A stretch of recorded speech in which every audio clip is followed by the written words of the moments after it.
You know, I've been over on a couple farms over there and stuff. There's some people that, you know, are bad people, you know, and they're doing some trafficking up there and everything. There's a lot of wholesalers coming from the East Coast, you know, because, you know, we got the best weed, you know, better than Colorado, Oregon. We're headed into the belly of the beast, if you will. We're going to Murder Mountain. Do you have any advice for us so as to not end up on the news?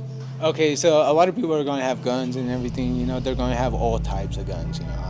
Before we make it to Alder Point, aka Murder Mountain, we first have to spend the night in Garberville. My friends and I, we used to camp down here at the Eel River. They found a woman's body burnt alive in a refrigerator. Used to be a lucrative thing. You'd get paid per pound you trimmed up. They'd give you a couple $100, and now you're lucky to make it out with your life at the end of the season. And then I stumbled upon these weed farmers walking around the parking lot who agreed to an interview before I went to bed. Where are we at right now? Garberville, California, Emerald Triangle. What do you do out here? Pretty much a little bit of everything, from growing the beautiful marijuana plants to getting it ready for sales. So you're not a trimmigrant? Right, not a trimmigrant. Yeah, I'd rather grow it and hire the trimmers than, we're the farmers out here. We're farmers. So how long have you been growing weed out here? 22, 23 years now.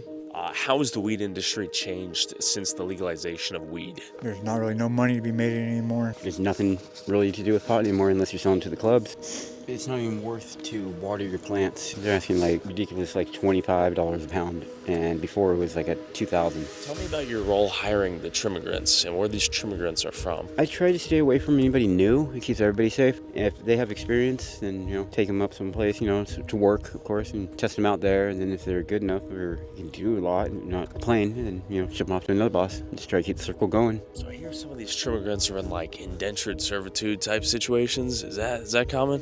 How should I put this? There is some scary things up here. Yeah. Like, it's not all just, hey, peace, love, and hair grease. You gotta watch yourself if you're working up on the hills. It sounds like after the weed was legalized, this whole town's economy collapsed in on itself. The town is dead. They're suffering right now. They are definitely pinching pennies, and when they find them, they're rubbing them, and they're trying to make something out of nothing. It's a dying industry.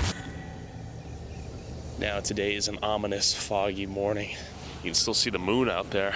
I have another question for you.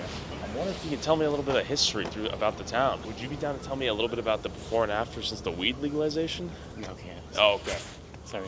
Too sensitive? Or? Yeah. Before